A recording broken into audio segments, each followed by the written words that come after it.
سيد الأنبياء والمرسلين محمد وعلى آله وصحبه أجمعين أما بعد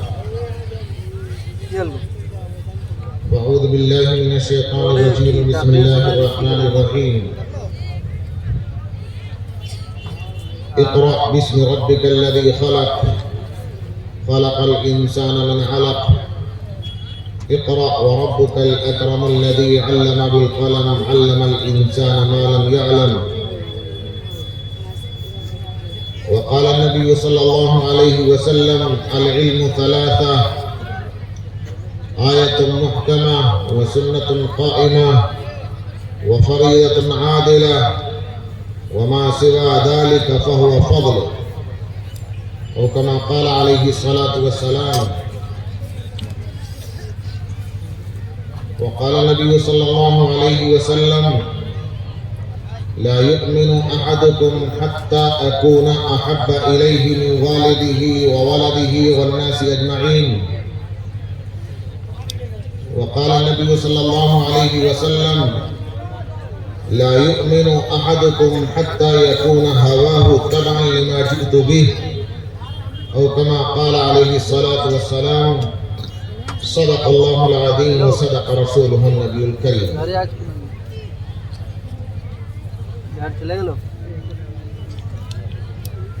بزرگان دین، اکابر علماء کرام،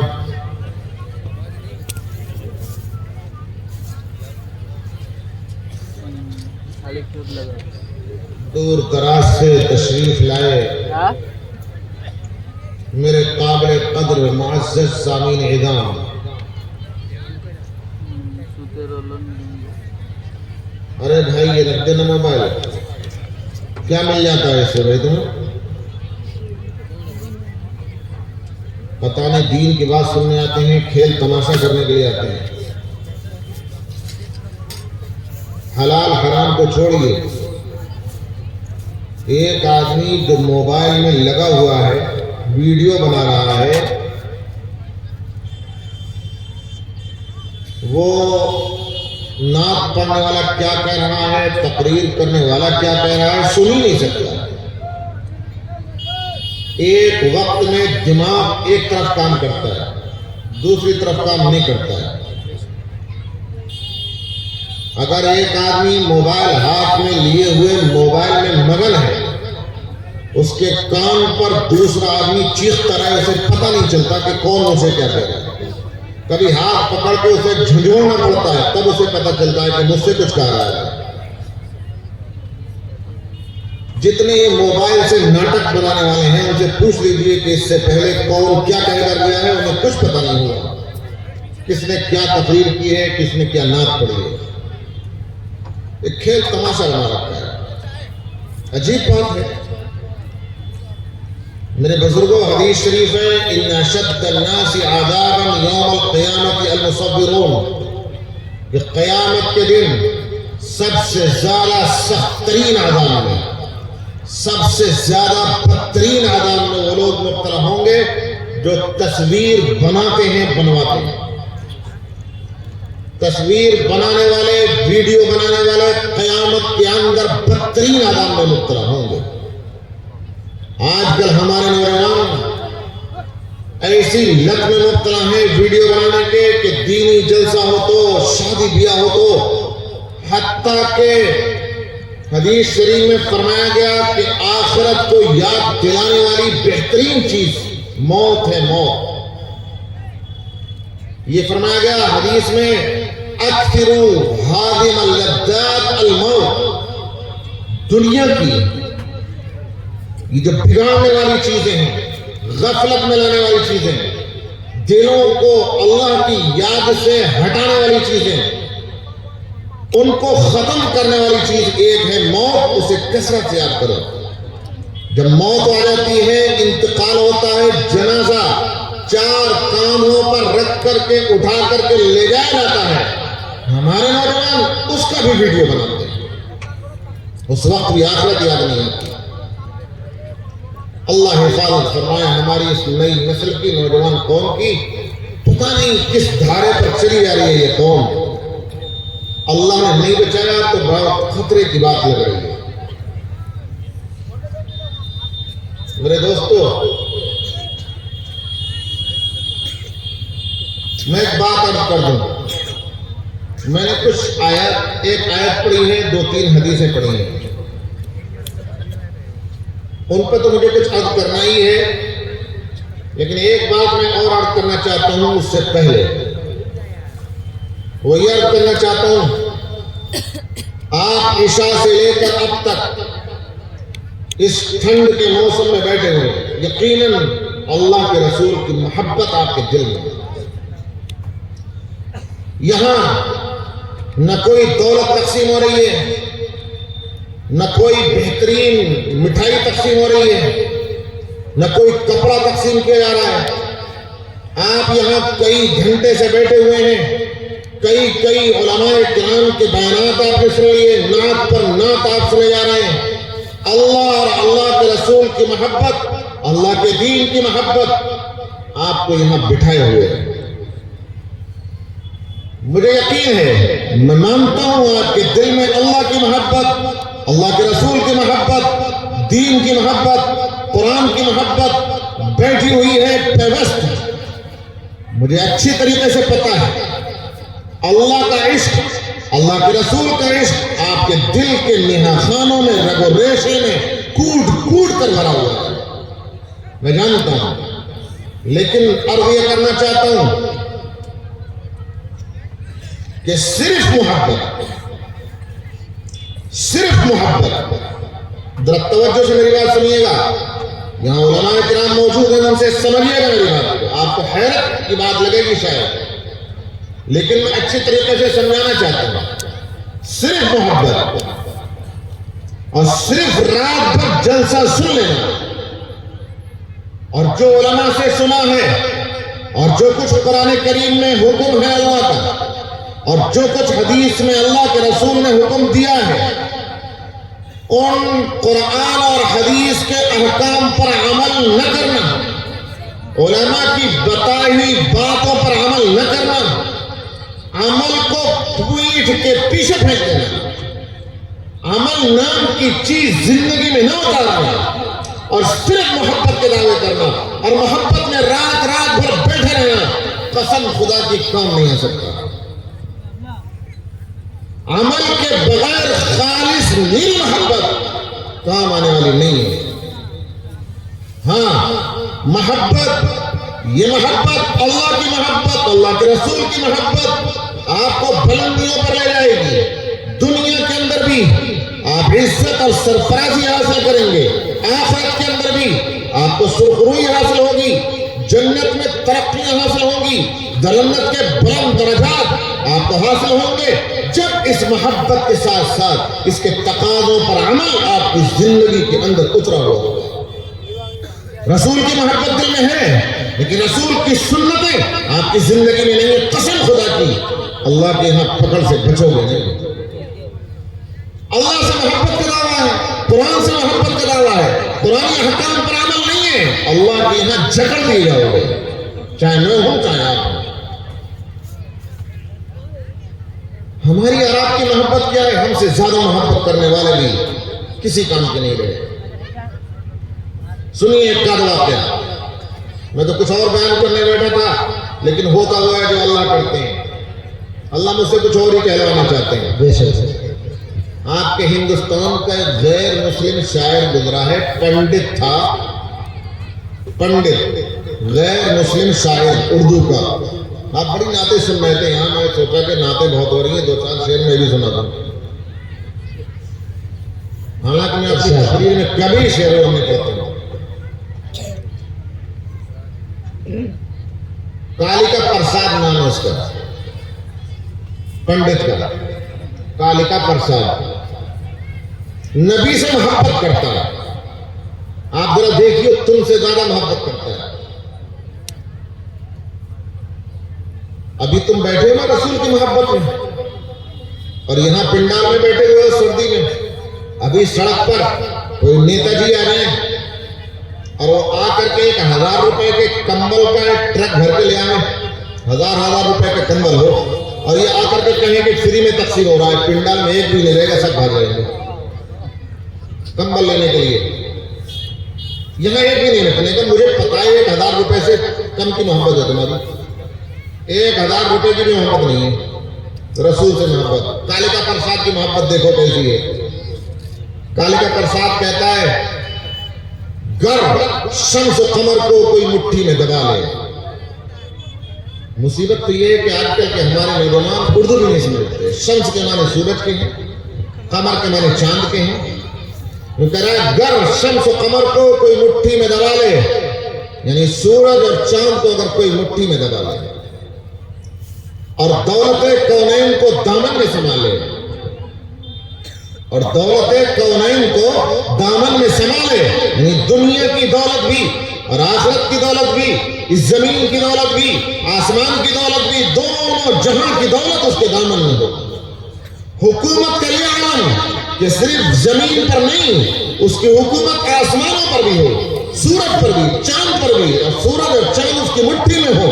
اور مالداری کا یہ عالم ہو کہ دنیا کی مالداری, آخرت کی مالداری, زمین کی مالداری, آسمان کی مالداری اس کے دامن میں سمائی ہوئی ہو. گر شمس و قمر کو کوئی مٹھی میں دبا لے اور دولت کونین کو دامن میں سما لے. آگے جو کہہ رہا ہے توجہ سے سنیو. پھر کالکا پرساد سے پوچھے کہ تو کیا لے. وہ کہہ رہا ہے اگر کوئی اتنا بڑا حکمران ہو کہ سورج اور چاند اس کی مٹھی میں ہو, دونوں جہان کی دولت اس کے دامن میں ہو, اور پھر کالکا پرساد سے یہ پوچھے کہ کالکا پرساد تو کیا لینا چاہتا ہے, بتا کیا چاہیے تجھ کو. تجھے کوٹھی بنگلے چاہیے, تجھے چمچماتی ہوئی روڈ پر دوڑتی بھاگتی ہوئی کاریں چاہیے, ہوا کے دوش پر اڑتے ہوئے ہوائی جہاز چاہیے, سمندر کے سینے کو چیرتے ہوئے آگے بڑھتے ہوئے ہزاروں ٹن مال لے کر کے بڑے بڑے جہاز, آگے بڑھتے ہوئے شپ چاہیے, پٹریوں پر دوڑتی ہوئی لاکھوں ٹن سامان لے کر کے دوڑتی ہوئی ٹرین چاہیے, تجھے لال بتی کی گاڑیاں چاہیے, جج کا عہدہ چاہیے, تجھے پی ایم کا منصب اور عہدہ چاہیے, کیا چاہیے؟ حیرت سے کہتا ہے. پھر کالکا پرساد سے پوچھے کہ تو کیا لے. کہتا ہے اگر مجھے اختیار دے گا تو اس کی حکومت آسمان پر بھی, اس کی حکومت زمین پر بھی, اور وہ مجھ سے پوچھے گا کہ تو کیا لے گا تو میں یہ سب چیز کچھ نہیں مانگوں گا. اسے مادی پور کے لوگ تو مانگ سکتے ہیں, میں یہ سب کچھ نہیں مانگوں گا. کہتا ہے پھر کالکا پرساد سے پوچھے کہ تو کیا لے. اسی بات کہتا ہے نالین محمد کو وہ آنکھوں سے لگا لے. کہتا ہے نالین محمد کو آنکھوں سے لگا لے. نالین کے معنی آتے ہیں جوتوں کے, جوتے, چپل. تو کہتا ہے میں کہوں گا کہ مجھے کچھ نہیں چاہیے, محمد کے مجھے جوتے دے دیجئے, میں ان کو لے کر کے آنکھوں پہ لگاؤں گا. اتنی محبت کرتا ہے کالکا پرساد. یعنی کائنات کی ہر چیز دینے کو اگر کوئی تیار ہو تو یہ کہے گا مجھے کچھ نہیں چاہیے, مجھے صرف اور صرف محمد کے جوتے چاہیے. کیوں پہنے گا کہ میری اتنی ہمت کہاں ہے کہ محمد کے جوتوں کو پیروں میں ڈالوں, محمد کے جوتوں کو لے کر میں آنکھوں پہ لگاؤں گا. اب مجھے آپ یہ بتائیے کہ کیا رائے ہے آپ کی. کالکا پرساد اتنی محبت کرتا ہے, حضور سے اتنی محبت کرتا ہے کہ ان کے جوتوں کو آنکھوں کا سرما لگانے کو تیار ہے. آپ کی کیا رائے ہے کہ وہ جنت میں جائے گا؟ کیوں نہیں جائے گا؟ صرف محبت کام آئے گی. حضور کی اطاعت کے بغیر محبت کسی کام کی نہیں.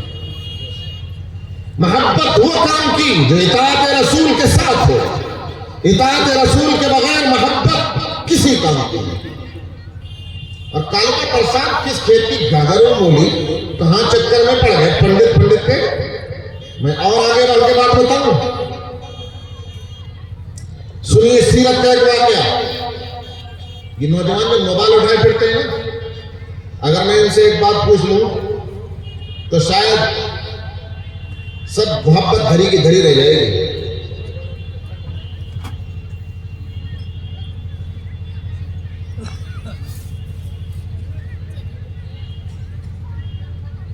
حضور صلی اللہ علیہ وسلم کی عمر کتنی تھی کہ آپ کے والد کا انتقال ہو گیا تھا؟ کوئی نوجوان بتائے گا؟ حضور کے والد کا انتقال جب ہوا تھا تو نبی اکرم صلی اللہ علیہ وسلم کی عمر کتنی تھی؟ کوئی بتائے گا؟ بس ہو گیا تھا. موبائل نہیں بتا رہا تمہیں. اللہ جزائے خیر دے، تمہیں عزت بچا لی، ورنہ تو میں تو ڈوب کے مر جاتا۔ نبی اکرم صلی اللہ علیہ وسلم کے والد کا انتقال پیدائش سے پہلے ہو گیا تھا۔ 6-7 سال کی عمر تھی، والدہ بھی چلی گئی تھی۔ 8 سال کی عمر تھی، دادا عبد المطلب بھی چلے گئے تھے۔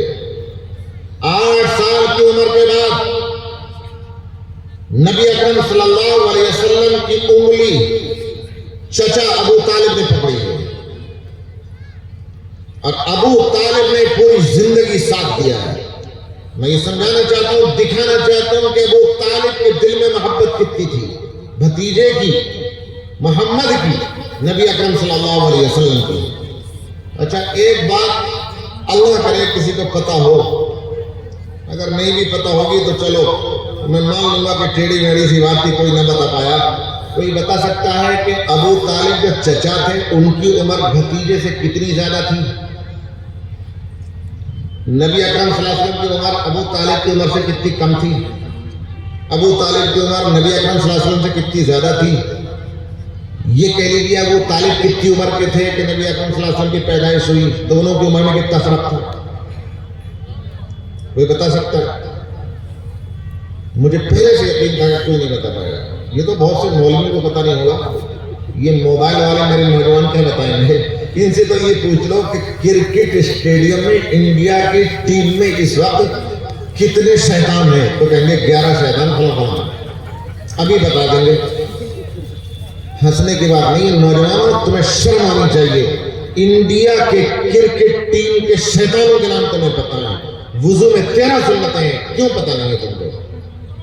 تمہیں محبت ہے اللہ کے دین سے؟ وضو کی 13 سنتیں ہیں جو قیامت تک بدلنے والی نہیں ہیں، 1400 سال سے ہیں اور قیامت تک رہیں گی، وہی 13 ہیں، بدلیں گی نہیں۔ اور یہ شیطان ہر وقت بدلتے رہتے ہیں، آج کوئی ہے کل کوئی، اور تم روزانہ نئے نام رکھتے ہیں، لیکن سنتوں کو یاد کرنے کی توفیق نہیں ملتی۔ محبت کا پتہ تو یہاں سے چلتا ہے کتنی محبت ہے صاحب۔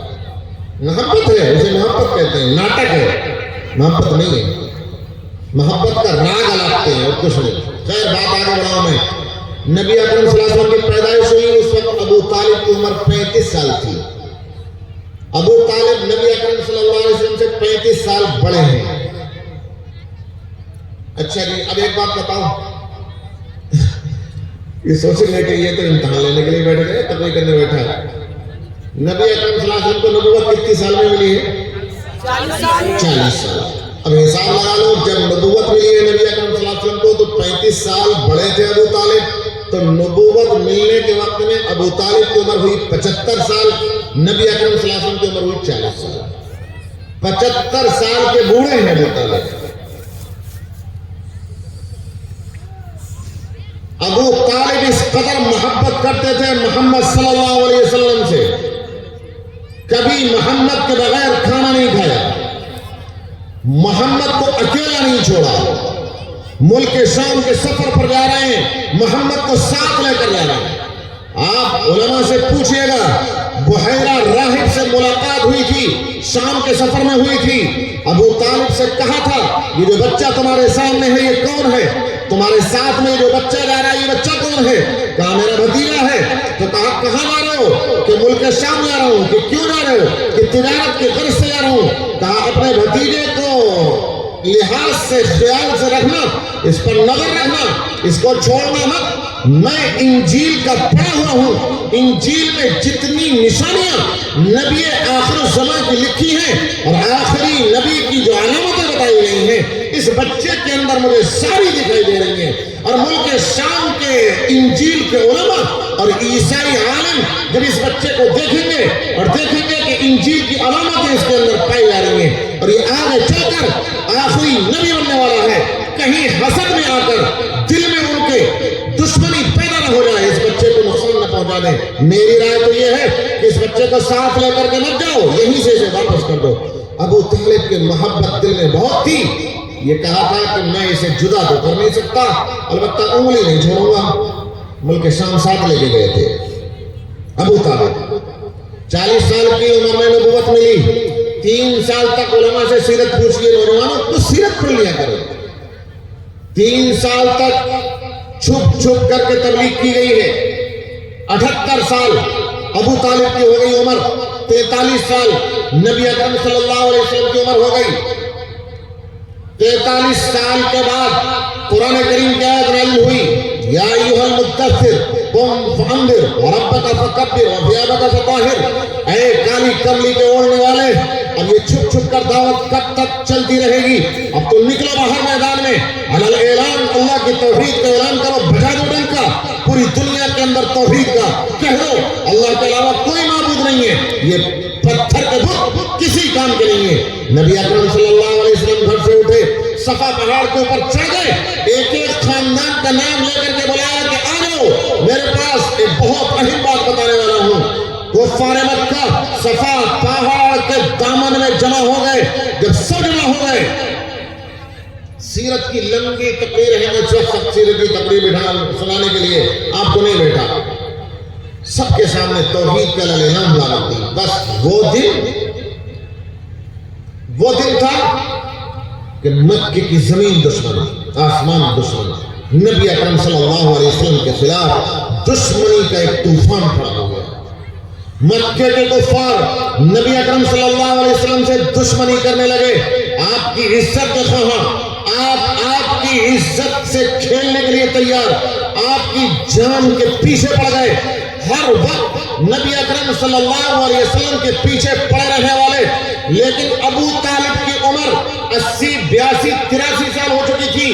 بوڑھے ابو طالب، پورے عرب کے سردار، معزز آدمی، پورے عرب کے رئیس، پورے عرب کے چودھری، کسی کی ہمت نہیں ہوتی تھی کہ ابو طالب کے سامنے کوئی نگاہ بھر کر کے اٹھا کر کے دیکھ لے محمد کی طرف. اب ذرا توجہ سے سننے کی بات ہے، آگے جو میں کہنا چاہتا ہوں. ابو طالب کی عمر تقریباً 84 سال ہو چکی تھی.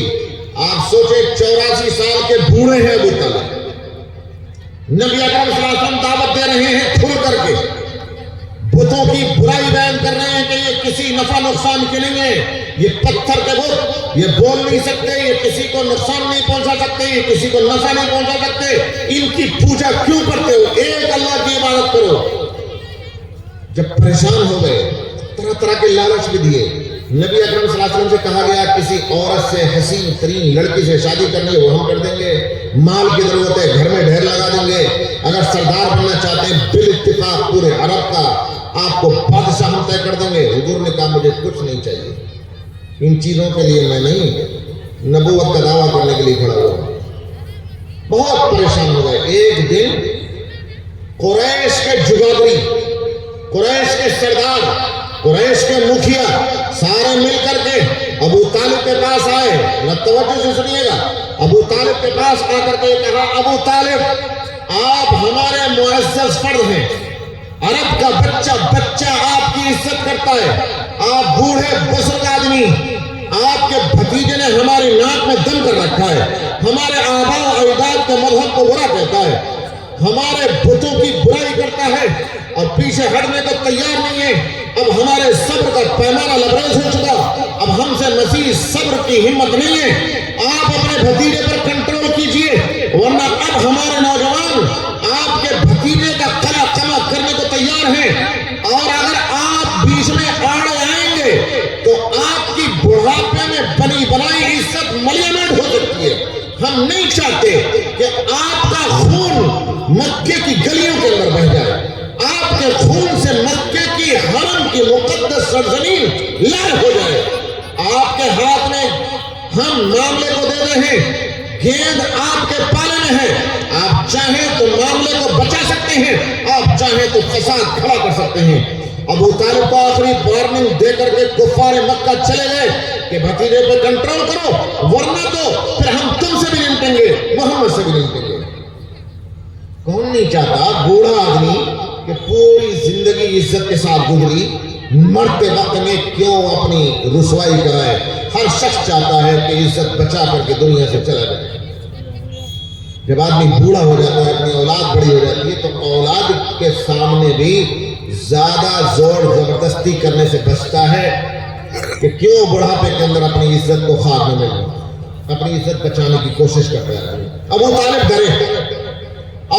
ڈر گئے. بھتیجے کو بلایا محمد کو اور کہا کہ بھتیجے تم جانتے ہو ابا تمہارے پیدائش سے پہلے ہی چلے گئے تھے. امی کا سایہ 6 سال میں اٹھ گیا تھا. 8 سال میں دادا چلے گئے تھے. اس دن سے آج تک میں نے تمہارا ساتھ نہیں چھوڑا. تمہاری پیٹھ پر میں نے ہاتھ رکھا. پوری زندگی تمہاری گزر گئی. کبھی تمہارے بغیر میں نے کھانا نہیں کھایا. لیکن بھتیجے اب میں پریشان ہو چکا ہوں. تمہاری قوم مجھے آخری وارننگ دے کر چلی گئی ہے. میرے بڑھاپے کا لحاظ کرو اور بڑھاپے میں میری بنی بنائی عزت خاک میں ملیا میٹ مت کرو. میری جان کو خطرہ ہے, میری عزت کو خطرہ ہے. بھتیجے ذرا قدم نرم کرو, پیچھے کو کھینچو. نبی اکرم صلی اللہ علیہ وسلم نے تھوڑی دیر سکوت فرمایا. اس کے بعد کہا چچا جان پوری زندگی آپ نے میرا ساتھ دیا, مجھے یقین ہے, مجھے معلوم ہے. لیکن میں آپ کی مدد, آپ کی نصرت, آپ کے ہیلپ, آپ کے تعاون کے بلبوتے پر اس دعوت کو لے کر کے کھڑا نہیں ہوا. میں اس ذات کی مدد کے بلبوتے پر اس دعوت کو لے کر کھڑا ہوا ہوں جس نے مجھ کو پیدا کیا ہے. آپ اگر پریشان ہو چکے ہیں آپ میری پشت سے ہاتھ ہٹا لیجئے, آپ میری مدد کرنا چھوڑ دیجئے. میں اکیلا آگے میدان میں آگے بڑھتا ہوں. آپ میرا ساتھ چھوڑ دیں, آپ میری مدد نہ کریں. آپ کی مدد کے بلبوتے پر میں کھڑا نہیں ہوا, میں اللہ کی مدد کے بلبوتے پر کھڑا ہوا ہوں. ابو طالب نے جب یہ عزم اور یہ حوصلہ دیکھا بھتیجے کا تو کہا کہ بھتیجے جب اتنا پختہ عزم اور حوصلہ ہے تو بڑھو آگے. جب تک ابو طالب کی رگوں میں خون دوڑ رہا, عرب کا کوئی آدمی تمہارا بال بیٹا نہیں کر سکتا. عرب کا کوئی آدمی بال بیٹا تمہارا نہیں کر سکتا. بڑھو آگے. یہ ہو سکتا ہے کہ ابو طالب اپنی جان دے دے, ابو طالب کے خون سے مکے کی مقدس زمین لال ہو جائے, ابو طالب کی عزت خاک میں مل جائے, لیکن محمد کا ساتھ نہیں چھوڑے گا. اتنی محبت بھتیجے سے تھی, اتنی تھی محبت بھتیجے سے. ہے کوئی اتنی محبت کرنے والا کہ بڑھاپے میں اپنی عزت کو داؤ پر لگا دے؟ 85 سال کا بوڑھا ہتھیلی پر اپنی جان کو لے کر بھتیجے کی خاطر میدان میں نکل جائے. ہے اتنی کوئی محبت کرنے والا؟ لیکن سنو, میں کیوں سنایا یہ واقعہ؟ اس لیے سنایا کہ ابو طالب کے دل میں محبت تھی, اتنی محبت کہ 85 سال کا بوڑھا جان کی بازی لگانے کو تیار, عزت کی بازی لگانے کو تیار, لیکن اطاعت نہیں کی, محمد کی بات کو نہیں مانا, محمد کے احکام پر عمل نہیں کیا. جہنم سے بچانے والی کوئی چیز نہیں ہے. ایمان قبول نہیں کیا.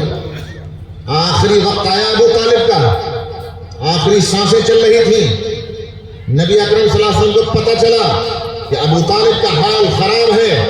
گئے برابر میں جا کر کے بیٹھ گئے, سرہانے جا کر کے بیٹھ گئے. کہا چچا ایک مرتبہ بات مان لو, اطاعت کر لو, عملی زندگی میں آ جاؤ, کہہ دو لا الہ الا اللہ محمد رسول اللہ. ایک مرتبہ ایمان قبول کر لو, اللہ تعالیٰ کے ہاں سفارش کر کے بچانا میری ذمہ داری ہے.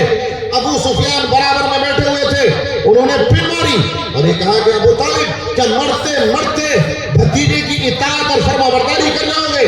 آپ کی آنکھ بند ہو جائے گی. عرب تانا دیتے رہیں گے کہ ابو طالب مرتے وقت میں ڈر گئے تھے اور ڈر کی وجہ سے بھتیجے کے مذہب کو, دین کو قبول کر کے چلے گئے. سردار تھے, بڑے تھے, چودراہٹ تھی, مکھیا تھے, چودراہٹ حرکت میں آ گئی. سرداری کی نخوت میں, تکبر میں یہ کہا بھتیجے میں جانتا ہوں تو حق پر ہے, لیکن میں یہ نہیں چاہتا کہ میں مر جاؤں, میرے مرنے کے بعد سارا عرب مجھے تانا دیتا رہے کہ بھتیجے کی اطاعت کر کے چلا گیا. ایمان قبول نہیں کیا. محبت بے پناہ تھی, دل میں محبت لے کر بغیر اطاعت رسول کے, بغیر ایمان کے دنیا سے چلے گئے. نتیجہ یہ ہوا, پوچھیے گا علماء کرام سے, آپ کیا علماء کی کمی نہیں ہے؟ اللہ کا فضل ہے. مجھے مدرسہ دیکھ کر خوشی ہوئی, اتنا بڑا مدرسہ, شاندار مدرسہ آپ کی بستی میں موجود, علماء کی کثرت.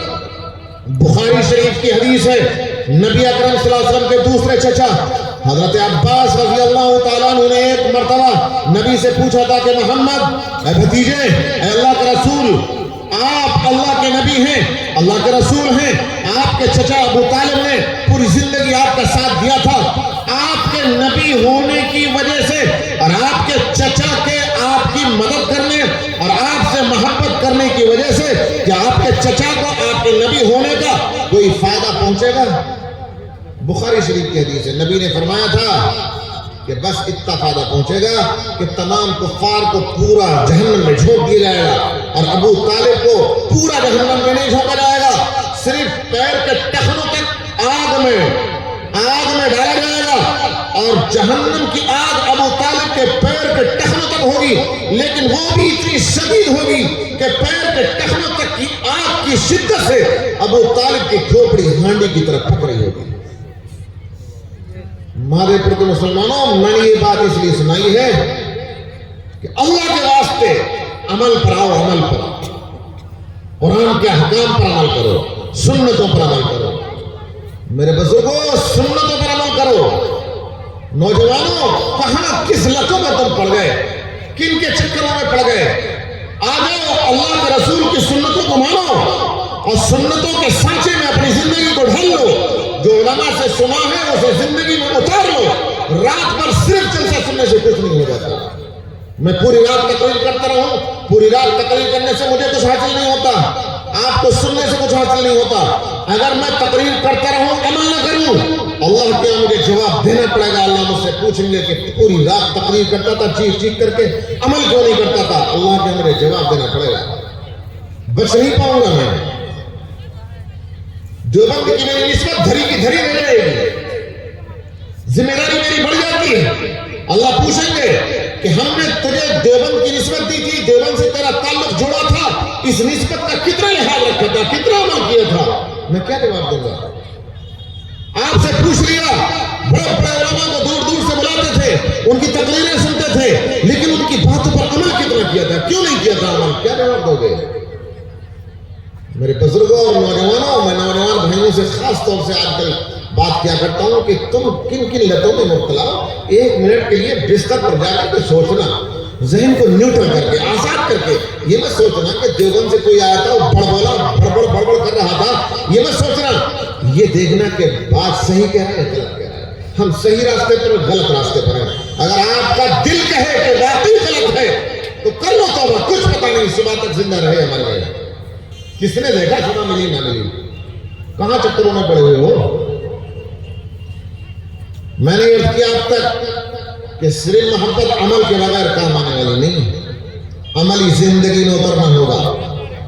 اب دوسری صورت سنیے، عمل کی صورتحال یہ ہے بزرگوں، عملی اعتبار سے ہم مسلمانوں کو دیکھتے ہیں، مسلمانوں کے سماج پر، مسلمانوں کی سوسائٹی پر، مسلمانوں کے معاشرے پر، مسلم کمیونٹی پر، مسلم افراد پر، مرد ہوں یا عورتیں، جوان ہوں یا بوڑھے، ادھیڑ ہوں یا بچے، کسی پر ہم نظر ڈالتے ہیں، کوئی گناہ ایسا نہیں جو مسلم کمیونٹی کے اندر، مسلم قوم کے اندر موجود ہے۔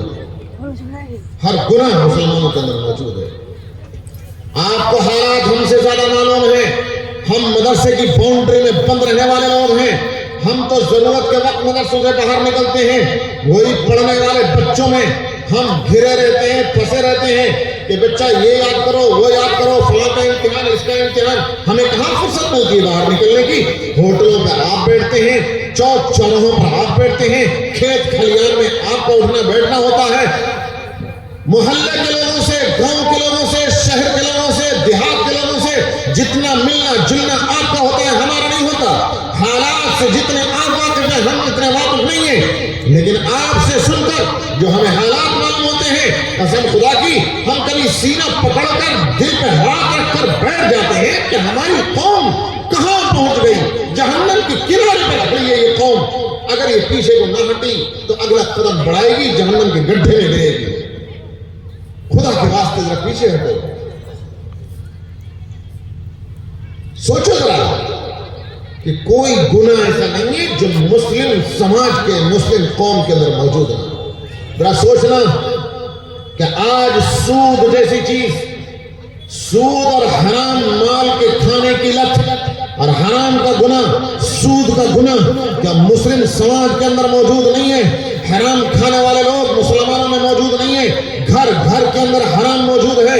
میرے نبی نے فرمایا تھا یاتی علی الناس زمان لا یبالی المرء فیہ ما اخذ منہ امن الحلال ام من الحرام، اور کما قال علیہ الصلوۃ والسلام، ایک زمانہ آئے گا جس میں انسان کوئی پرواہ نہیں کرے گا کہ کیا مال حاصل ہو رہا ہے، حلال کا ہے یا حرام کا ہے۔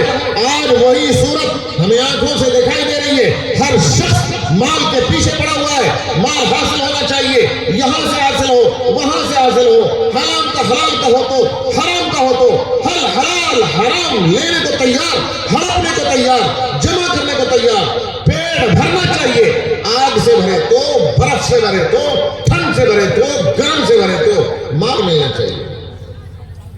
آج پوری دنیا کے اندر مسلم قوم ذلیل ہے، دعائیں ہو رہی ہیں، ہر جگہ دعائیں ہو رہی ہیں، مقدس سے مقدس مقام پر، پاک سے پاک وقت کے اندر، قبولیت کے اوقات میں، قبولیت کی جگہوں پر، خانہ کعبہ کے امام کعبے کے دروازے کے سامنے جمعے کا خطبہ دیتے ہوئے مسلمانوں کے لیے دعا کرتے ہیں۔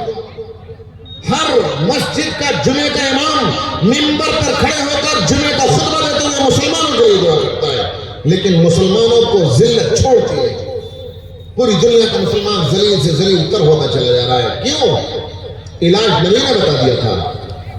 نبی نے فرمایا تھا کہ ایک دن ایسا آئے گا لوگ لمبے لمبے سفر کریں گے، اللہ اللہ کی صدا لگائیں گے، گرد و غبار سے اٹے ہوئے ہوں گے، ظاہری شکل و صورت کے اعتبار سے ولیوں جیسی صفات ظاہر ہوں گی، ہاتھ اٹھا کر یا ربی ہائے اللہ کی صدا لگائیں گے، ہائے میرے پروردگار، ہائے میرے پروردگار۔ لیکن فرمایا تھا نبی نے مطعمو حرام، مشربو حرام، وملبسو حرام، اس کا کھانا حرام کا ہوگا، اس کا پینا حرام کا ہوگا، اس کا لباس حرام کا ہوگا۔ کھانا اس طرح، پھر دعا کہاں سے قبول ہوگی؟ پیڑ میں آ رہا ہے وہ حرام، جو پہنے ہوئے وہ حرام، جو پی رہا ہے وہ حرام، دعا کر رہا ہے، دعا قبول کہاں سے ہوگی؟ میں یاد کر رہا تھا کوئی گناہ ایسا نہیں ہے کہ جو گناہ مسلمانوں کے اندر موجود رہا، سود کا گناہ مسلمانوں موجود، قتل و غارت گری کا گناہ مسلمانوں میں موجود، زنا کاری، بدکاری، بدنگاہی، فحاشی، عرونیانیت، ننگاپن ہمارے نوجوانوں میں موجود۔ جب سے یہ موبائل اور یہ ڈبیا ہمارے ہاتھ میں آ گئی، تب سے نوجوان بہت ہی گندی گندی لتوں میں مبتلا۔ میں پھر کہوں گا کہ جو حالات تمہیں معلوم ہے وہ ہم کو معلوم نہیں ہے، آپ کو ہم سے زیادہ حالات معلوم ہے۔ اس انٹرنیٹ نے، یوٹیوب نے، موبائل نے نئی نسل کو عجیب گندی حرکتوں میں مبتلا کر دیا ہے۔ کتنے ہی نوجوان ہیں زناکاری بدکاری کے گناہ میں مبتلا ہیں۔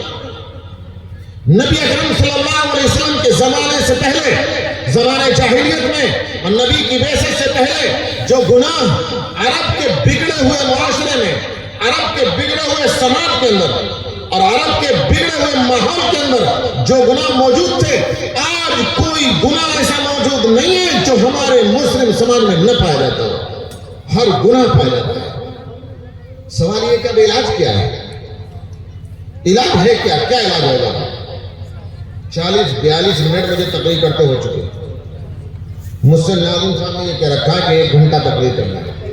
1 گھنٹے سے زیادہ ہو گیا تو کہیں پیچھے سے مجھے تھپڑ نہ بجانے لگے، مجھے یہ بھی ڈر لگتا ہے۔ اس لیے میں اب ذرا تھوڑا سا اسٹیئرنگ کو گھما رہا ہوں، میں دوسرے روڈ پر جا رہا ہوں۔ اب میں علاج بتانا چاہتا ہوں، علاج کیا ہے اس چیز کا؟ اس کا علاج کیا ہوگا؟ نوجوان گناہوں میں مبتلا، ادھیڑ گناہوں میں مبتلا، اس نئی نسل کو بچائیں گے کیسے؟ نسخہ وہی ہے جو نبی اکرم صلی اللہ علیہ وسلم لے کر آئے تھے۔ جو آگے کی میں بات کہہ رہا ہوں اسے اگر آپ نے کان سے سن لیا، اچھے سے اور دل میں اتار لیا، اور میں شروع سے کہہ رہا ہوں کہ عملی زندگی میں آئیے، اگر اس پر عمل کر لیا تو پھر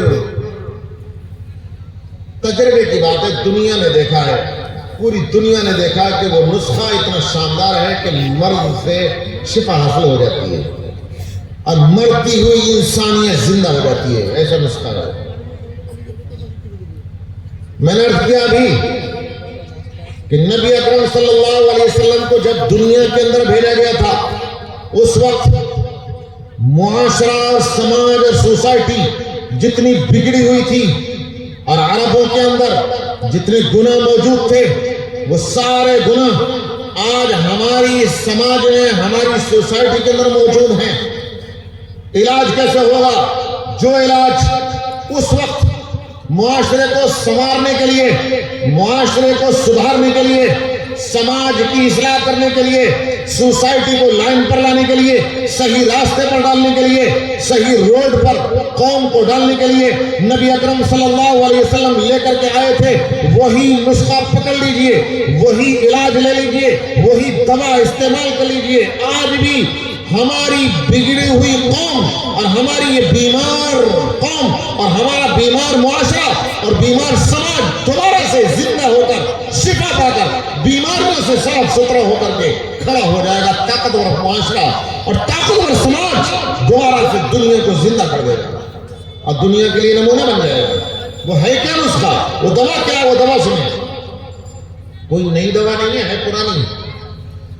آپ علماء سے پوچھیں. نبی اکرم صلی اللہ علیہ وسلم، آپ نے اس سے پہلے سنا بھی ہوگا، نبی اکرم صلی اللہ علیہ وسلم نبی بننے سے پہلے غار حرا میں جبل النور پر عبادت میں مصروف رہتے تھے. اللہ کے پاس سے 40 سال کی عمر میں سب سے پہلی وحی آتی ہے. نبوت کا پہلا پروانہ، رسالت کا پہلا پیغام اللہ کے پاس سے حضرت جبرائیل علیہ السلام لے کر کے آتے ہیں. سب سے پہلا پیغام. میں پھر کہوں گا تو آپ کو بات بہت حیرت لگے گی. عجیب حیرت کی بات ہے. کتنے کہتے رہو عملی زندگی میں آؤ، عملی زندگی میں آؤ، لیکن بات مانتے ہی نہیں. ایک نوجوان پھر ویڈیو بنا رہا. اب کیا علاج ہے اس کا؟ خیر اللہ سمجھ عطا فرمائے. اس کے علاوہ کیا کر سکتا ہوں؟ ویسے کبھی کبھی میں بیچ میں تقریر چھوڑ کے نیچے ہو کر کے پٹائی بھی کر دیتا ہوں. واقعی اگر غصہ آ گیا تو کسی نوجوان کے تھپڑ کے بجا دو. اس کے علاوہ کوئی علاج ہی نہیں ہے. اچھا سنیے، میں یاد کر رہا ہوں نبی اکرم صلی اللہ علیہ وسلم غار حرا میں مصروف عبادت ہیں. حضرت جبرائیل علیہ السلام نبوت کا پہلا پروانہ، رسالت کا پہلا پیغام اللہ کے پاس سے نبی اکرم صلی اللہ علیہ وسلم کے پاس لے کر آئے. آپ کو بات حیرت ناک لگے گی جو میں کہہ رہا ہوں، لیکن ہے حقیقت. اس کا انکار کیسے ہو سکتا ہے؟ کوئی عالم انکار کر کے دیکھے. جتنے علماء بیٹھے ہیں میں متوجہ کرنا چاہتا ہوں اس چیز پر. جب پہلا حکم اللہ کا نبی کے پاس آتا ہے نماز کا نہیں ہے کہ نماز پڑھو. آپ کہیں گے عجیب بات ہے. میں کیا کہوں عجیب بات ہے؟ بالکل صحیح بات ہے. 7 سال نبی بنے ہو گئے تھے، 7 سال نبوت ملے ہو چکے تھے. 7 سال کے بعد نبی اکرم صلی اللہ علیہ وسلم معراج میں گئے ہیں. نماز تو اس وقت فرض ہوئی ہے. پہلا حکم نماز کا نہیں آیا. جبکہ نماز اسلام کا دوسرے نمبر کا اہم ترین ستون ہے. مجھے معلوم ہے کہ اسلام کی بنیادی ارکان 5 ہیں. اسلام کی بنیاد 5 ستونوں پر کھڑی ہے. پوری عمارت کا دار و مدار 5 ستونوں پر ہے. مجھے پتا ہے میں نماز کی اہمیت کو گرانا نہیں چاہتا. میں گرا دوں گا میرا ایمان ختم ہو جائے گا. میں کیسے گرا دوں گا؟ کوئی عالم نہیں گرا سکتا. لیکن جو بات بتانا چاہتا ہوں وہ سنو. نماز دین کا دوسرے نمبر کا ستون، روزہ تیسرے نمبر کا ستون، زکوٰۃ چوتھے نمبر کا ستون، حج 5ویں نمبر کا ستون میرا ایمان ہے. اور ایمان اللہ کرے کبھی اس پر ختم نہ ہو، اسی پر میری موت آئے. اللہ کرے کبھی ایمان ختم نہ ہو. میرا ایمان ہے. لیکن پہلا حکم اور پہلی وحی نماز کی نہیں آئی، روزے کی نہیں آئی، زکوٰۃ کی بھی نہیں آئی، حج کی بھی نہیں آئی. پہلی وحی اس بگڑے ہوئے معاشرے کو صحیح کرنے کے لیے جب نبی بنایا گیا اور کھڑا کیا جا رہا ہے محمد صلی اللہ علیہ وسلم کو مکہ کی سرزمین پر کفار کے بیچ میں کفر جیسا گناہ موجود تھا. کفر کو مٹانے کے لیے، زنا کو مٹانے کے لیے، سود کو ختم کرنے کے لیے، نشے کو اور شراب کو ختم کرنے کے لیے جب نبی کو کھڑا کیا جا رہا ہے تو پہلا حکم نہ نماز، نہ روزہ، نہ زکوٰۃ، نہ حج. پہلا حکم آتا ہے تو اقرا بسم ربک الذی خلق. پڑھیے اس رب کے نام سے جس نے پیدا کیا ہے۔ سب سے پہلا حکم پڑھنے کا، آج بھی اس نسخے کو پڑھ لیجیے، پکڑ لیجیے۔ اگر میری قوم نے اس نسخے کو پکڑ لیا اور اپنے ایک ایک بچے کو اس حکم کے تحت پڑھا لیا اور اپنے ایک ایک بچے کو پڑھنے والا اور علم دین کا حامل بنا لیا، ہر بچہ اگر میری قوم کا قرآن پڑھا ہوا، اگر سنتوں کو جاننے والا ہوا، حلال اور حرام کا جاننے والا ہوا، سماج کو سدھارنے کی ضرورت نہیں پڑے۔ یہ علماء بیٹھے ہیں، قرآن پڑھے ہیں، سنتوں کو جانتے ہیں، حلال اور حرام سے واقف ہیں، ان میں سے کون سا سود کھاتا ہے، کون سا شراب پیتا ہے، کون سا زناکاری بدکاری میں مبتلا ہے؟ کوئی کسی گناہ میں مبتلا نہیں ہے۔ اسی طریقے سے جو بچہ قرآن پڑھا ہوا ہوگا، سنتوں کو جانتا ہوگا، حلال اور حرام سے واقف ہوگا، علم نبوت کا حامل ہوگا، اسے آپ کو سدھارنے کی ضرورت نہیں پڑے گی، خود بخود وہ سدھر جاتا ہے۔ سماج کو صحیح کرنے کا طریقہ صرف اور صرف ہے علم۔ علم کے بغیر کوئی ذات، کوئی نسخہ، کوئی طریقہ سماج کو صحیح لائن پر لانے والا نہیں ہے۔ پہلا نسخہ اقرأ بسم ربک الذی خلق، اس رب کے نام سے پڑھ لیجیے جس نے پیدا کیا۔ اللہ کے پاس سے پڑھنے کا حکم پہلے نماز کے بعد میں، پڑھنے کا حکم پہلے روزے کے بعد میں، پڑھنے کا حکم پہلے حج کے بعد میں۔ کیوں ایسا ہے؟ علماء کی موجودگی میں ایک فلسفہ سمجھانا چاہتا ہوں۔ یہ اس لیے ہے، اس کی حقیقت تفصیل علماء سے پوچھتے رہیے گا۔ یہ اس لیے ایسا ہے، ایک راز شریعت کا، ایک سر، اسرار اور حکم علماء نے بیان کیے ہیں۔ ایک حکمت بتلانا چاہتا ہوں اس کی، کہ نماز کا حکم کئی سال کے بعد آیا، پڑھنے کا حکم پہلے آیا۔ اس لیے کہ نماز جب بندہ پڑھتا ہے، سجدہ کرتا ہے، اپنی پیشانی کو زمین پر ٹیکتا ہے، اللہ سے انتہائی قریب ہوتا ہے، سب سے زیادہ قریب ہوتا ہے۔ لیکن اگر علم کے بغیر جہالت کے اندھیرے میں اگر نماز پڑھی گئی تو یہی نماز اللہ سے قریب کرنے کے بجائے، اللہ کی رحمت کو دعوت دینے کے بجائے، اللہ کی رحمت کو برسنے کا ذریعہ بننے کے بجائے، اللہ کے غصے کو بھڑکانے کا ذریعہ بھی بن سکتی ہے۔ علم کے بغیر جہالت کے اندھیرے میں ادا کی گئی تو ہو سکتا ہے کہ یہ نماز اللہ کے غصے کو بھڑکانے کا ذریعہ بن جائے۔ میں ایک لطیفہ سناؤں آپ کو۔ ہندوستان کا ایک مشہور شہر ہے Bangalore. Bangalore I T city کہلاتا ہے، آئی ٹی ہب ہے، انفارمیشن ٹیکنالوجی کا سب سے بڑا شہر ہندوستان کا اس وقت میں بنگلور ہے، حیدرآباد ہے۔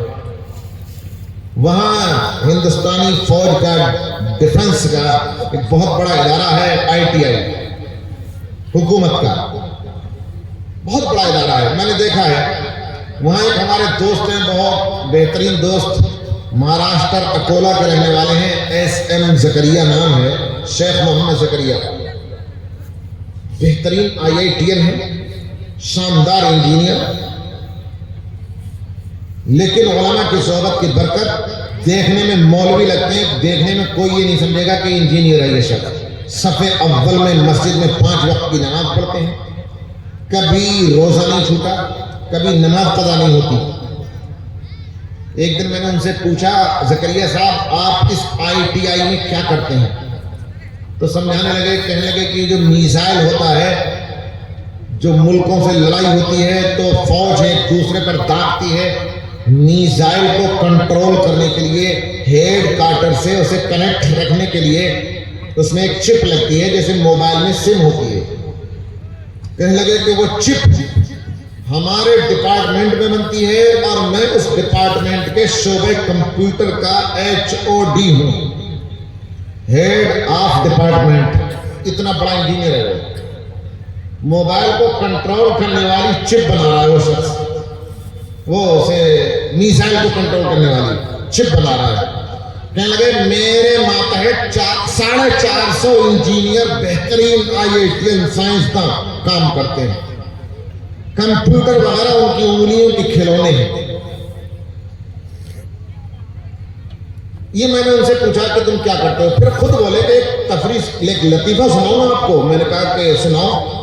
کہنے لگے مفتی صاحب، ظہر کا وقت ہمارے آفس کے ٹائم میں آتا ہے، 450 انجینئر میرے ماتحت ہیں، ان میں 7 مسلمان ہیں، صرف 7. اور ظہر کا وقت آتا ہے آفس کے ٹائم میں، ہم نے آفس میں نماز پڑھنے کا سارا انتظام آفس میں کر رکھا ہے، تو ہم وہیں جماعت کر لیتے ہیں، جماعت کے ساتھ نماز پڑھتے ہیں. ان کا بہت اچھا ہے. پھر بتانے لگے کہ لطیفہ یہ ہے کہ 1.5-2 سال پہلے ایک نئے IITian نئے انجینئر صاحب آئے ہیں، وہ بھی ہمارے ساتھ نماز پڑھتے ہیں، اور وہ صبح کو 8 بجے وضو کر کے آتے ہیں اور ظہر کی نماز ہمارے ساتھ پابندی سے پڑھتے ہیں، کبھی نیا وضو نہیں کرتے. ہم نے ان سے کبھی نہیں پوچھا کہ کبھی نئے وضو کی ضرورت پڑتی ہے نہیں پڑتی ہے، کہ انہوں نے خود ایک دن ہمیں چھیڑا.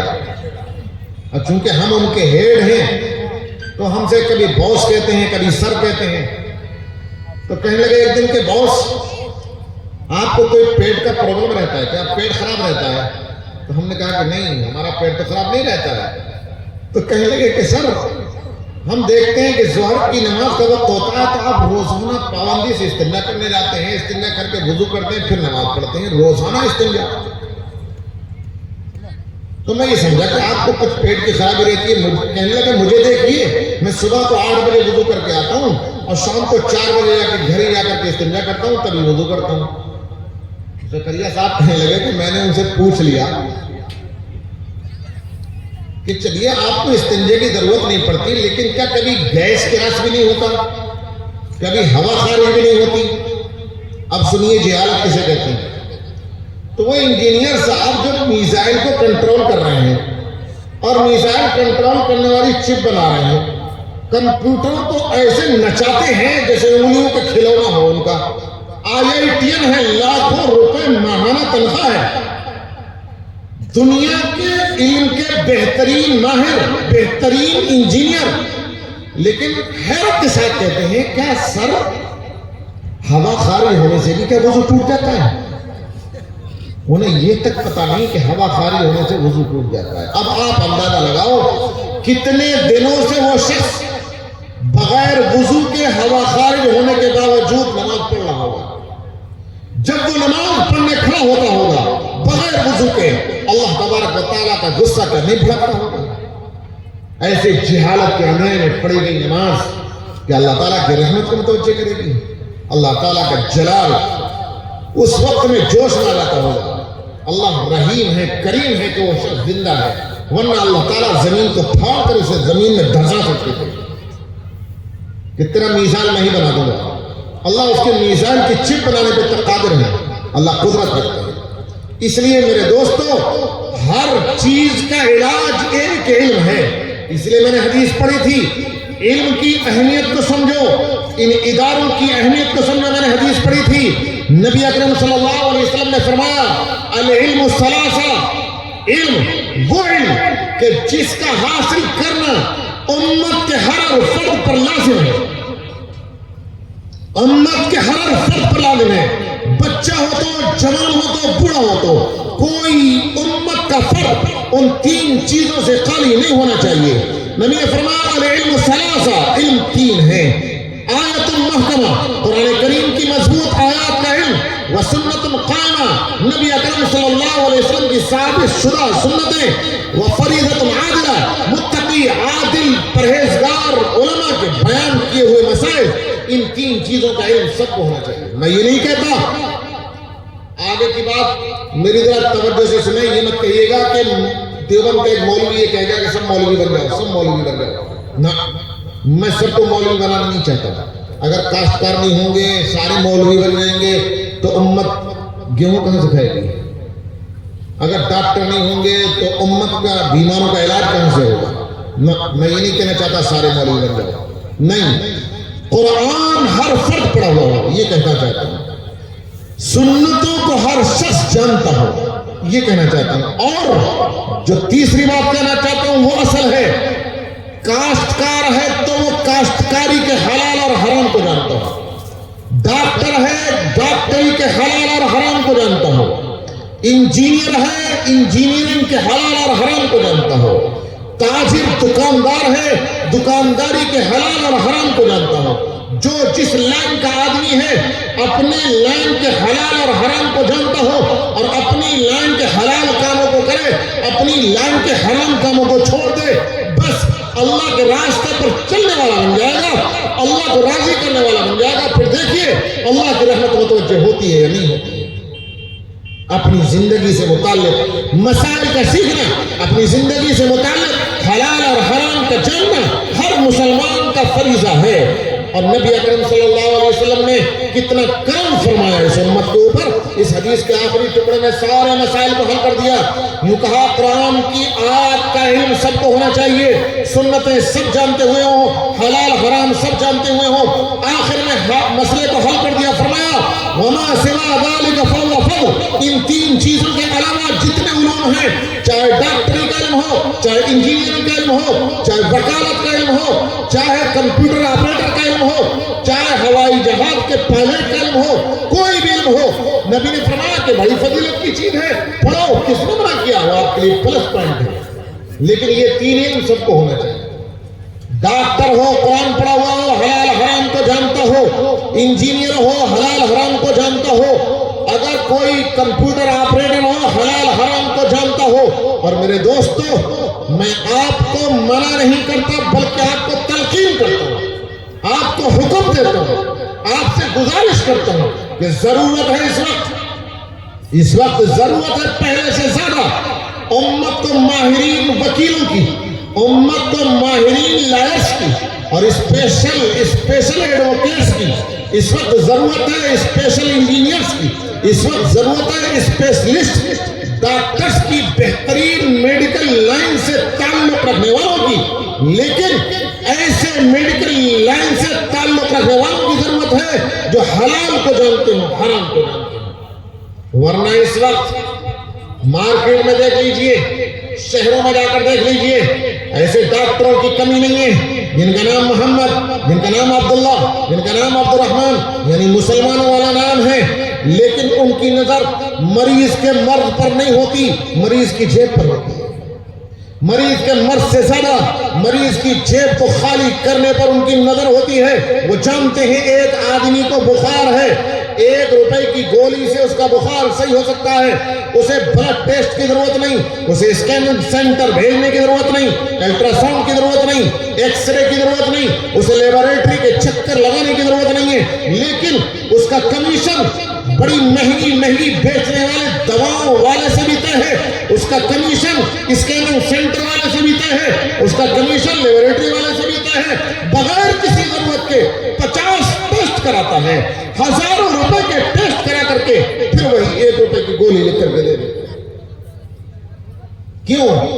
اس لیے کہ اسے تو جیب خالی کرانی ہے، اپنی جیب بھرنی ہے۔ اگر وہی ڈاکٹر حلال اور حرام کا جانتا ہو تو حلال اور حرام کو جاننے والا ڈاکٹر مریض کے مرض پر نظر رکھے گا، مریض کے مرض کا علاج کرے گا، مریض کی جیب پر نظر رکھنے والا نہیں ہوگا۔ اور پھر وہی ڈاکٹر حلال اور حرام کی رعایت کرتے ہوئے جب اپنا بزنس کرے گا تو پھر آخرت میں اللہ کا ولی شمار کیا جائے گا۔ اور یہ بات میں نہیں کہتا، علماء سے پوچھتے رہیے گا، ایک ایک بات کی میری تائید مجھے یقین ہے کہ علماء کرام کریں گے۔ نبی اکرم صلی اللہ علیہ وسلم نے فرمایا التاجر الصدوق الامین مع النبیین والصدیقین والشہداء۔ یہ علماء جانتے ہیں عربی گرامر کے حساب سے التاجر پر الف لام استغراق کا ہے۔